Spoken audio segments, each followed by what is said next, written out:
Hey guys, just another quick video. So this one is on high contrast rubble bases. You can see here, really dark to really bright stone. See if I can get it in focus there. Yep, just a really simple, nice, easy base. Looks really good, really quick and easy to do. So first step, get your model. I've got a Warcry Iron Golem's Dwarden here. And what I've done is he's been sprayed a very light colour, so I've gone over with a black ink just over his base, just to darken it all for the first steps. So this is essentially all just going to be dry brushing. First one, you want a dark grey, so but not too dark, not like a black, like a charcoaly grey, just like a really deep grey, like something for painting like German uniforms. So like I've got great coat grey here. Another excellent one that's almost the same colour is model colour London Grey. It's another good one there. So simple dry brushing. Paint a shake first. A little bit on your brush.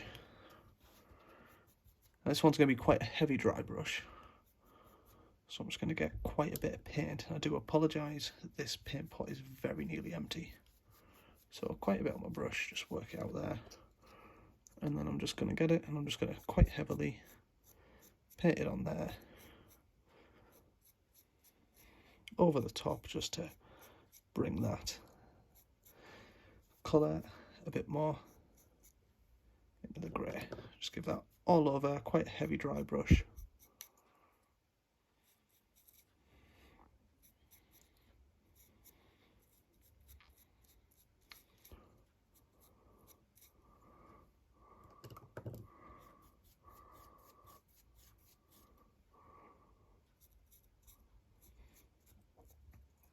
Whole thing coated. It doesn't matter if you miss bits, doesn't matter if you go into the rim a bit. We're going to tidy that all up later.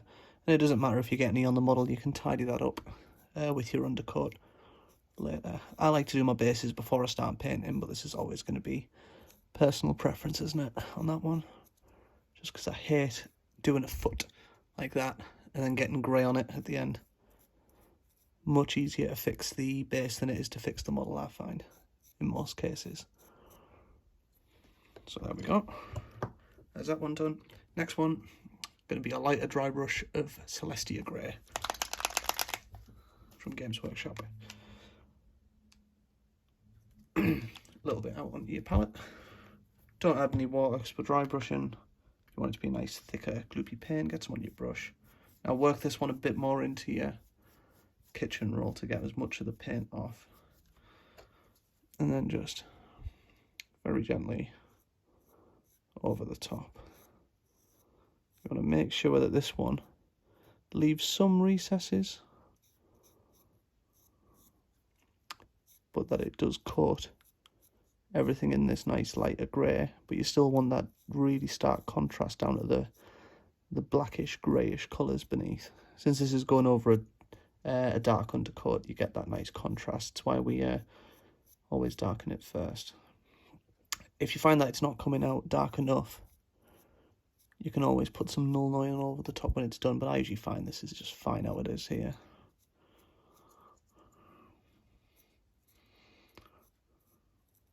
Get it right in there, everywhere you can see.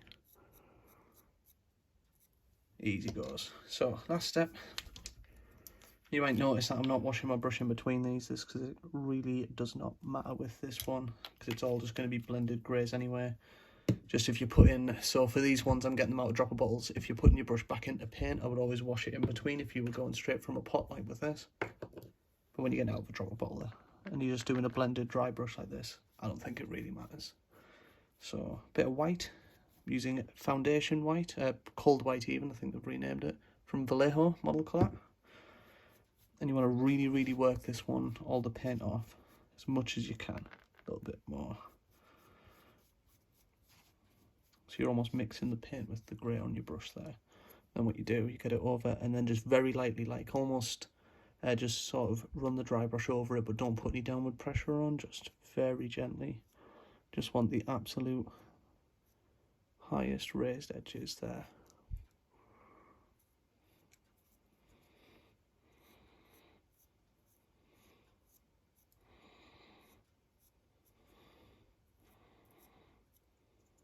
want a really nice stark contrast between the dark and the light.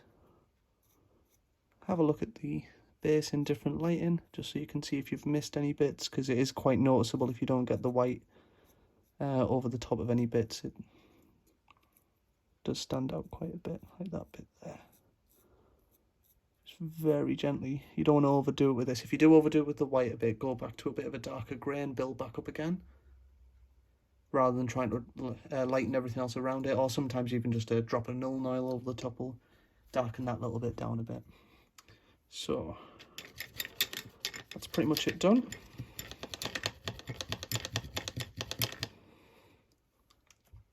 Quick clean of the brush, and then one last colour. Got some Vallejo Model Colour Black. Now this one's a very matte black finish, so unlike the Game Colour Black, which is very glossy, this one finishes in a very, very matte finish. So there in, then I would put a drop of water on the side of my palette so that I can drag that into the paint itself.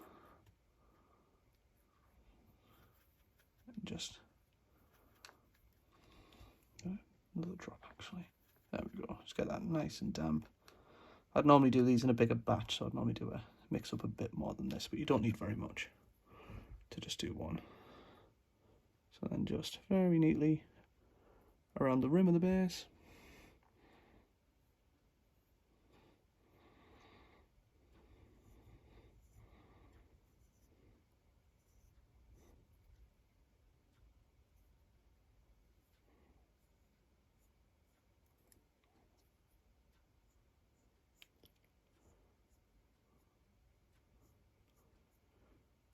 Not really doing too much detail. This is my quick basing method for like cities or rubbles or wasteland even.